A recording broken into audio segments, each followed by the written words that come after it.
The Union Oil Program, brought to you by the makers of 76 gasoline and Triton, the motor oil that changes ping to purr.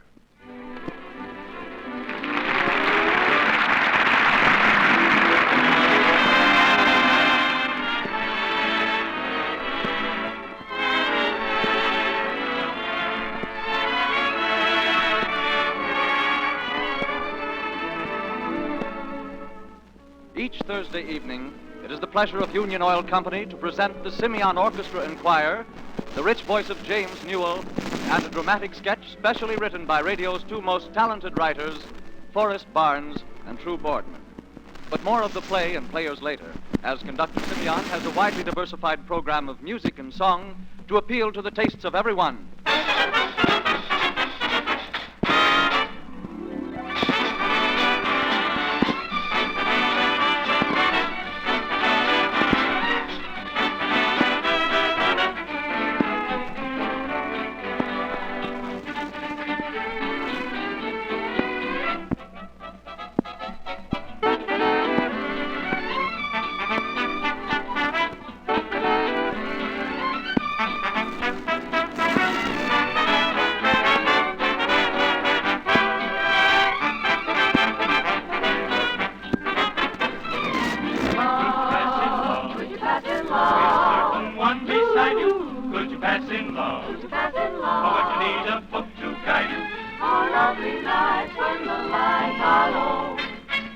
Then would you know just what to do, what you got to do? Could you pass in love? Do tell me, do, how's your romantic knowledge? Say, could you pass in love? Could you pass in love? If you can't quite go to college, you may know astronomy from A to Z, but oh, when there's a moon above, could you pass in love? Could you pass in love?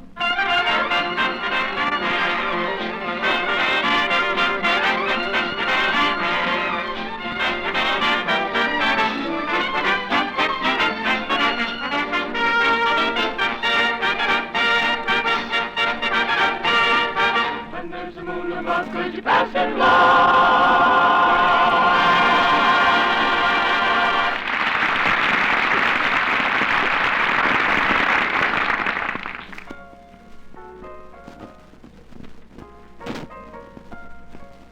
The music of Claude Debussy has been likened to a subtle perfume, tantalizingly beautiful and shadowy. Born in France toward the end of the last century, Debussy led the Impressionists, luring them away from the Romantic school with his genius for simplicity. In his Reverie, which you are about to hear the 76 Orchestra play, you will find a haunting fragrance, a charm and grace typically Debussy.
Like a silver stream, Debussy's Reverie flows back into the past.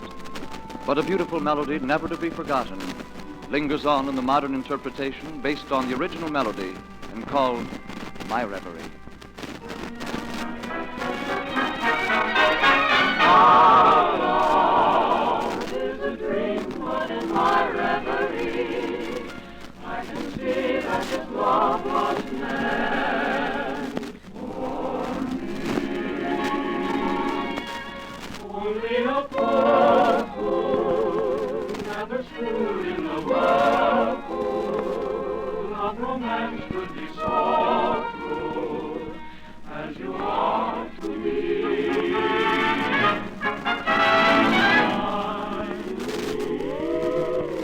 You're as worthless as tin to me. Without you, life will never begin.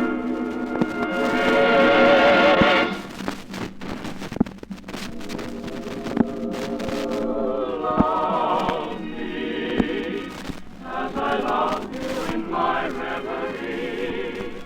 Make my dream a reality. Let's dispense with formality.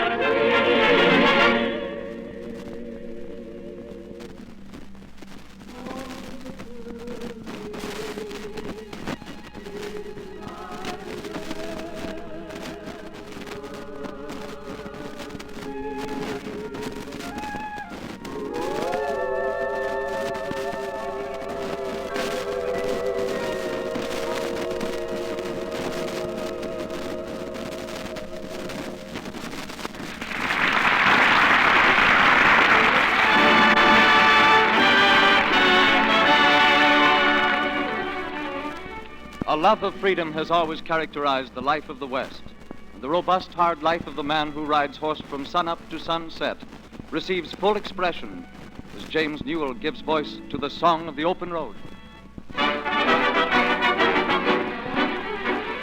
What in the world could be so sweet as the thundering clatter of horses' feet and the song of the open road? Let me live and never worry about tomorrow. Why ever worry about tomorrow? For tomorrow's another day. Let me love and then ride away.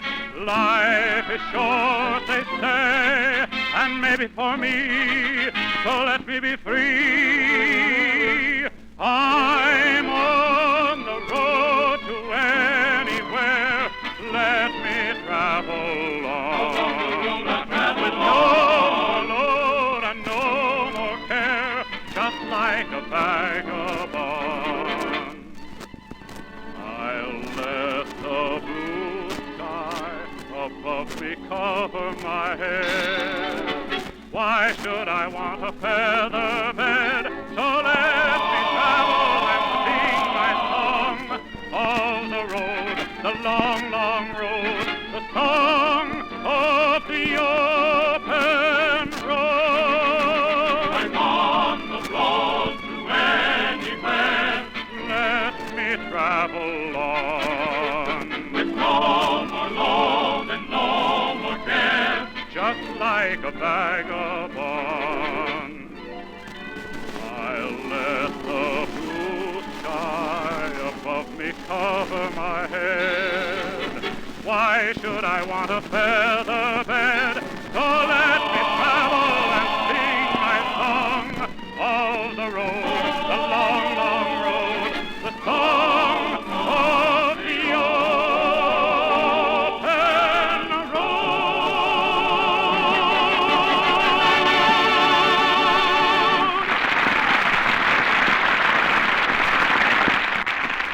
Modern drama has advanced much as has modern music. The modern play is more concerned with presenting an impression rather than producing the effect of stark realism. Such is our play tonight, starring Cy Kendall as the captain and Jane Morgan as Mary, his wife, with Lorene Tuttle playing the fiancée, Elliot Lewis as Danny, Frederick Shields as Christian, and Lee Millar, the tavern keeper. The lights are low.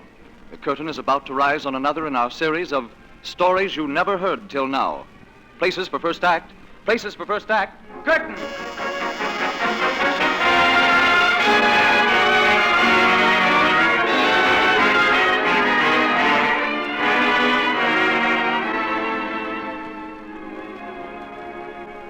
In the times when great masted ships sailed the seas in search of commerce, and salt-seasoned towns along the coast of Maine were mother ports to man and master of those ships, there lived a captain whose voice and soul were as deep-sounding as the ocean he sailed.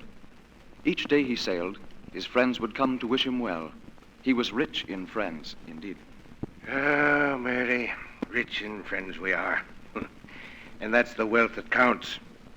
I've brought the treasures of China to the port of Boston, but there's more value in the smile of one good friend than all that cargo. It eases the time for me, Abel, when you're at sea. Oh, now you'd think you were still worrying about me after all these years. And we with a son here, 22, and sturdy as a keel.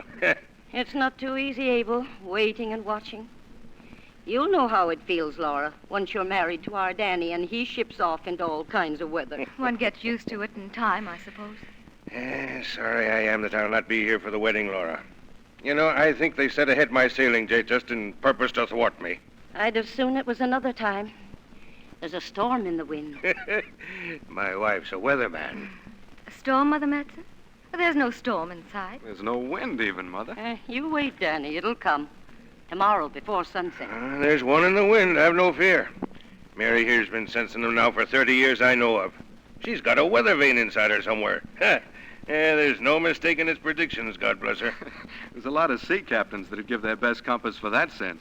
But it's not comforting. Me sitting at home here of an evening and knowing of a storm that might come crashing down on the captain's head, offshore someplace. Have you heard from the company yet, Danny, about your berth? No, but I will, Father. They promised me a berth on the next ship to sea. They're men of their word. You'll get it. And a fine seaman you'll make, I'm thinking. With all the learning you've stored up in that college, you'll be starting right. With navigation half learned. But it's the sea that teaches you.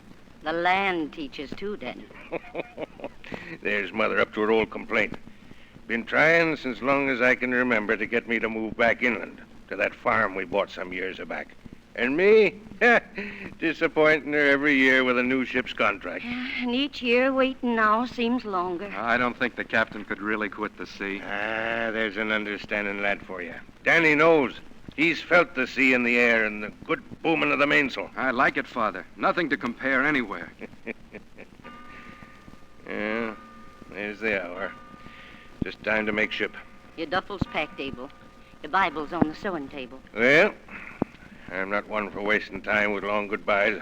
It's a short trick. Month at most. It's a longer month here than where you'll be. 30 days is 30 days, Mary. Goodbye, and God be with you. And you, Laura, when I come back, you'll be my daughter, eh? I'll be proud to own you. Oh. Good luck to both of you. Goodbye, Danny. I'm walking to the dock with you, Father. Well, come along, then. Take care in the storm, Abel. I'll try to sail around it. There's goodness in seafaring men, Mother Madsen, isn't there? Yeah. They've big hearts. Big enough for two loves. Their woman and a lady out there. She's wild with them at times. It's when the North Fury comes that I fear her most. Storm out of the north that cleans the decks each year of too many good seafaring men. Oh, they're far off yet. Somehow I'm not afraid for Danny. You've not waited for him when he's at sea. He was unminded for a while whether to farm or follow the sea. He's torn twixt both. We've agreed that he'll put to sea for 3 years only. Yeah, and then... That's what the captain and me agreed. And it's been 30 now. If Danny doesn't get the contract from the company, we plan to set up farming now. Listen. Listen, Laura. I don't hear anything. But it's there. The storm sound. It's far off yet, the storm sound. But I hear it. I hear it. Put your wheel hard over, quartermaster. Aye, aye, sir. Captain Madsen. Captain Madsen. The rudder's tearing away, sir. Cut away the mast. Cut away the mast. Too late, sir. She's going. Abandon ship. All hands abandon ship.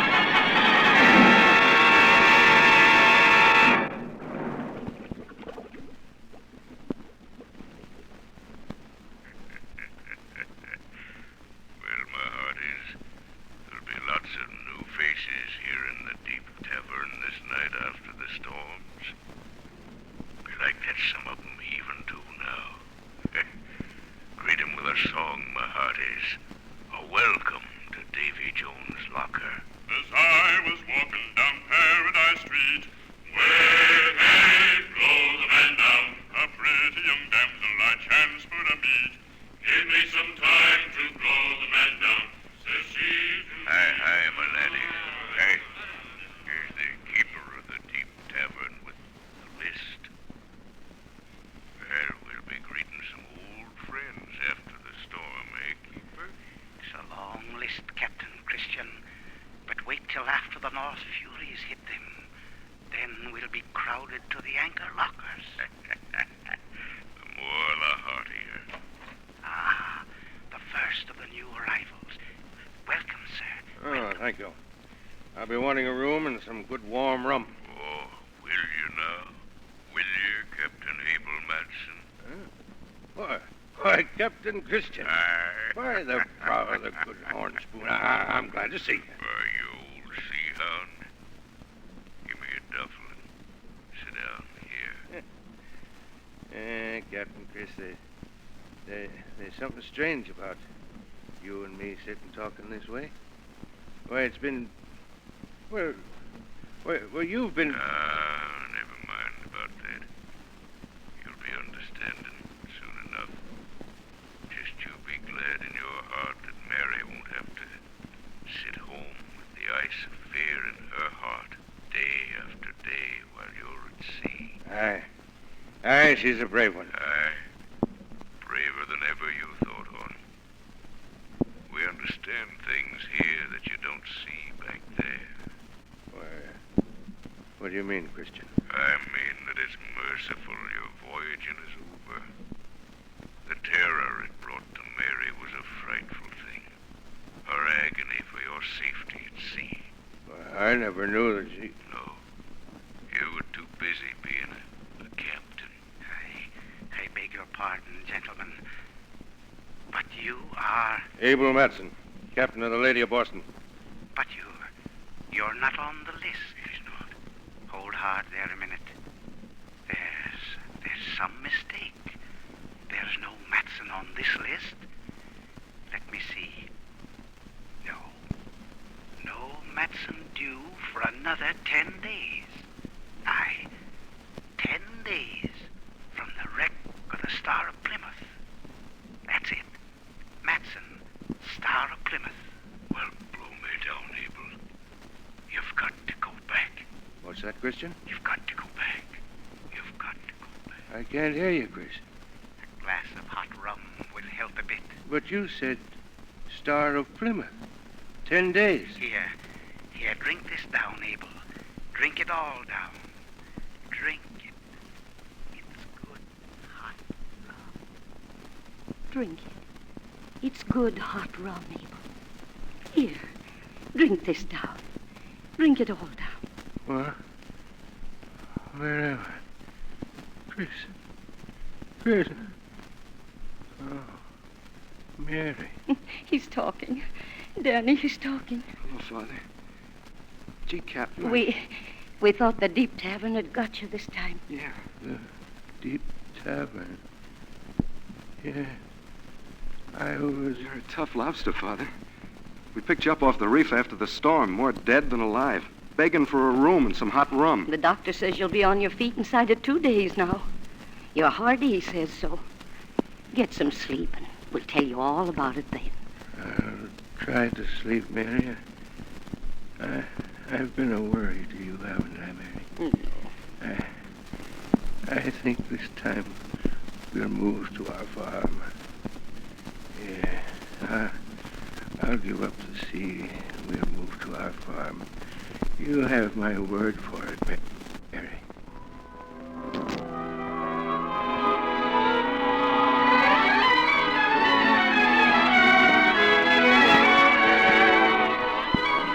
Now, you'll hand me the paisley shawl, Laura. I'll just lay it across the top. This is a quaint old trunk, Mother. Abel got it for me when we first decided to move to the farm.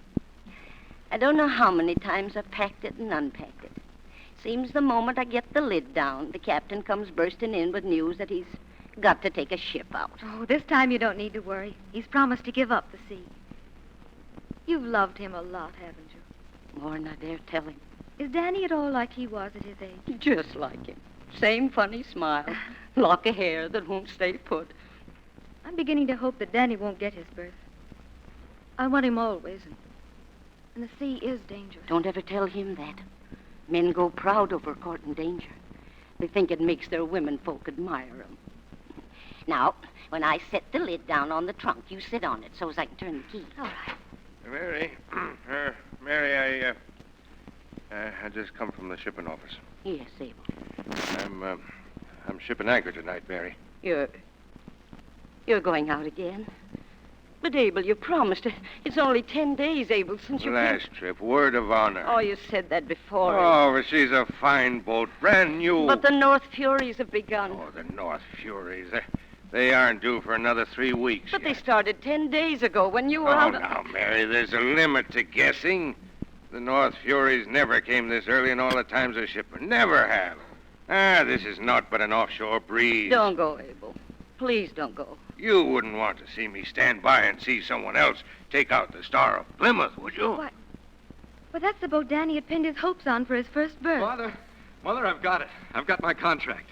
Look at me. Danny Matson, mate of the Star of Plymouth, shipping anchor tonight. Oh. You're not shipping on the Star of Plymouth. But, Father, You're not sailing with me. What? I won't have any dry land sailor on my ship. Are you skipper? Yes. I won't have you on my ship. You haven't the right to keep me off. I've got a contract. I am captain and contracts be hanged. I'll hire and fire whom I please. You, mate, I ain't dry behind the ears yet. All that school navigation may be all right for some skippers, but I want men on my decks. Father, I've just come from the shipping office. I thought... Never mind what you thought. I've just come from the shipping office, too, and I told them I wanted to take out the Star of Plymouth, and that's that. You go look somewhere else to try your oars. Yeah, have to be packing, Mary. Guess we'll have to use the old duffel. The new one got drowned. Don't take it so hard, boy. Laura, will you walk down with me to go Bronson's? He'll be wanting a mate for his old ship, seeing he's not taking the Star of Plymouth. Yeah, give him my regards, and don't let him brag about that old tub that he's got. Abel, you've never spoken to the boy like that. Yeah. He's got to get used to harsh words. There's something you're holding back. There's a strangeness about this, Abel. Oh, now, Mary, you're just talking again. I got to get moving. I've got to be on the Star of Plymouth. Time's pressing. And... Don't worry, Mary. Don't worry. It's not for long. Abel, don't you want Danny to go to sea? Well, the boy's choice must be his own, Mary. But you know he'll go to farming if he doesn't get his birth, Abel. Well, Mary, farming's good for a man, too. There's a reason you have for not wanting him on the Star of Plymouth. Is there something you know that I don't know, Abel? No, Mary. Nothing. Nothing except perhaps that the light of day on your soft hair is mighty pretty. And if I could take with me the glimpse of a smile from you, I'd not mind leaving so much. You do mind, then? The sea is lonely, Mary. There are times when all the sights and sounds make me think of you. Sometimes in the wind, when it's soft of an evening, I hear your voice. I see you sitting here and... Has it always been that way? Didn't you know? Oh, but you must. Else you wouldn't have sat home with the ice of fear in your heart. But, Abel, how did you... Ah. Yeah, I'm making a hard thing of something so very simple as a goodbye. Yeah. Goodbye it is now, or I'm off. And you won't worry about the Furies. They're a long ways off. No. I won't worry. Oh, you're going, Father Matson? I thought you were going with Danny. I thought I'd stay and help Mother unpack. Good girl. Well, goodbye then. Goodbye, Mary. Goodbye, Abel.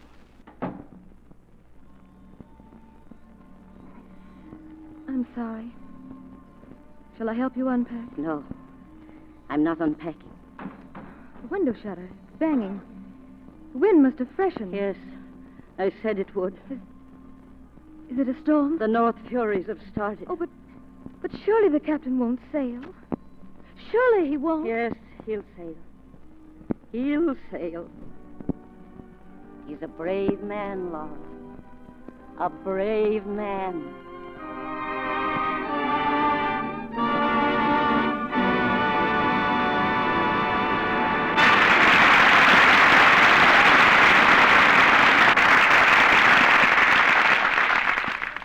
We owe the great technical advances being made in our industries today to a corps of research engineers and chemists who are constantly extending the frontiers of our technical knowledge, making new discoveries, finding new ways to improve the machines and materials that have become a part of our daily existence.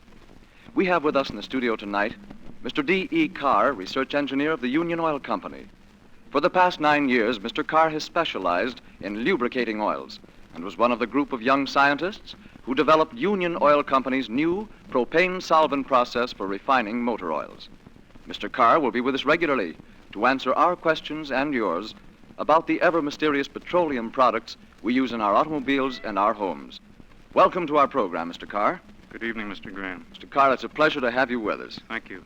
I'd like to start right off with one question in particular. It's always puzzled me, and, well, I know it's puzzled some of our listeners. How is it possible for a motor oil to eliminate engine knocks? Well, Mr. Graham, answering that question has been the object of thousands of tests by the Union Oil Research Department. And it's really not as complicated as it might seem. To begin with, we all know that carbon contributes to knocking. Furthermore, carbon is caused by the lubricating oil rather than the gasoline. Oh, I see. Now, all oils work up into the combustion chamber. Those which contain heavy or unstable compounds leave a thin film of sludgy coke. This film is literally roasted until it becomes hard carbon, which builds up until it causes knocking. Well, then, why doesn't the combustion chamber eventually fill up with carbon? Fortunately, Mr. Graham, carbon can burn. It is always burning away slowly. But with most oils, more carbon is being formed at the same time. The amount that will eventually build up depends on the relative rate of carbon formation and carbon burning. The rate of carbon formation in the case of an oil refined by the propane solvent process is exceptionally low. Well, why is that? The propane solvent process refines oil so completely that all the heavy or unstable carbon-forming compounds are eliminated. Oh, I see. When you put an oil of this type in a carbon-choked motor, the old carbon burns away much faster than new carbon can be deposited. After a period of time, your motor reaches a point where there is little or no carbon left in the combustion chamber. Well, Mr. Carr, how long will this ordinarily take? Our tests in the laboratory and on the road have shown that with Triton, this usually occurs after 2,000 or 3,000 miles of ordinary driving. By this time, the knocking is reduced or completely eliminated, and you have a ping-free motor. Oh, in other words, you've changed ping to purr. That's it exactly, Mr. Graham. Thank you, Mr. Carr.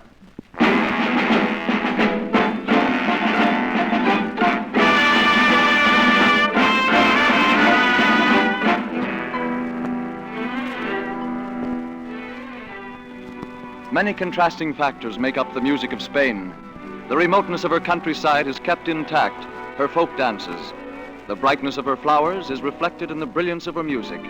And added to this is the exotic pungency of the Moorish influence. Her dance rhythms are well known to us, and Harry Simeon has used them as a pattern in this impression of El Relicario.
Spain has given us a new character, a new hero whose quaint devotion to country and love of flowers of the field provided the motivation for the second part of our Spanish fantasy.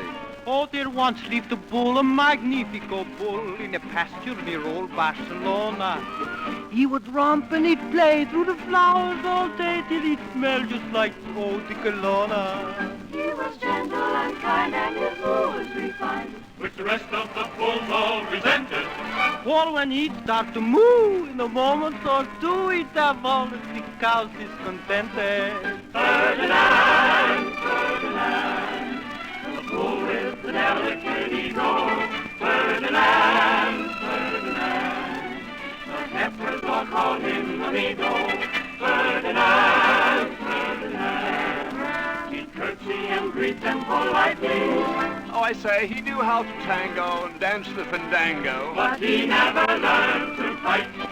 Now there once lived a bee, see, a bad little bee, who was feeling so chock full of vigor that he got out of hand and he stung Ferdinand with his sharp little sting-a-ma-jigger.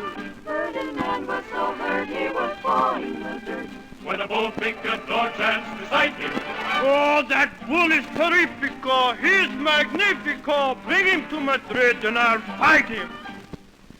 The very next day they took Ferdy away to fight the renowned picador.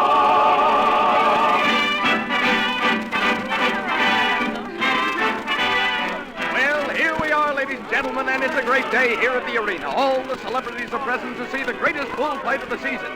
The Toreador is the greatest in all Spain, and the bull, well, I don't have to tell you about the bull. Everybody's excited. The picadors are down by the bullpen. Something seems to be doing down there. Yes, there is. They're getting ready. That was the fanfare. Now they're opening the gate. Yes, they're opening the gate. That picador looks mighty jittery, but I don't blame him. Uh-oh, the gate's open. Yes, and there's the bull. He charges. He charges through the gate. Now he's pawing the ground. He charges across the arena, and he stops. He seems to see something down there. I can't see what it is. He's down. The bull's down. No, he isn't. He's up. No, he's down. Yes, he is. He seems to be smelling something. I can't tell what it is, but it looks like, yes, it is a corsage of roses. The bull is smelling them. The picador's pleading with him to fight. But no, the bull just rolls his big brown eyes. A very touching sight, ladies and gentlemen. Ferdinand, Ferdinand, he loved the aroma of flowers. Ferdinand, Ferdinand, he'd smell them for hours and hours with a rose to his nose. The study of nature would call him. He would sniffle completely and smell, oh, so sweetly. And so ends the tale of the bull, Ferdinand.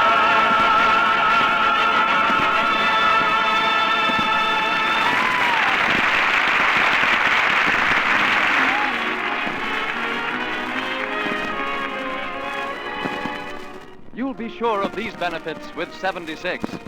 Fast starting that protects your battery. High anti-knock that protects your motor. Long mileage that protects your purse. Get 76 tomorrow from your neighborhood dealer or any Union Oil service station.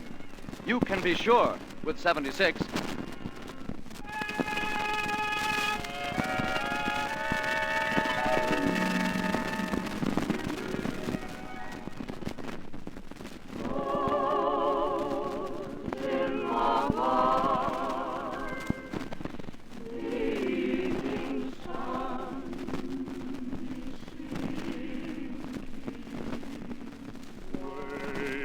Not too long and trifle not with faith. Life is so short and love is all I'm thinking.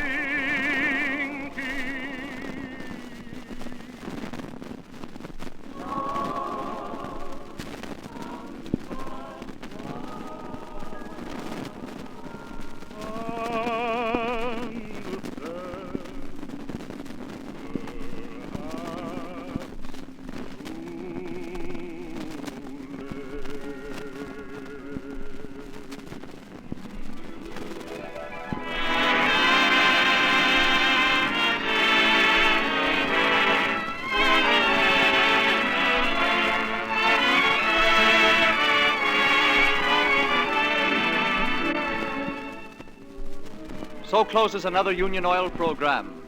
Next week at the same time, Union Oil Company will again present the 76 Orchestra and Choir under the direction of Harry Simeon, songs by James Newell, and another play in our series of Stories You Never Heard Till Now. This is Frank Graham saying good night in behalf of Union Oil Company.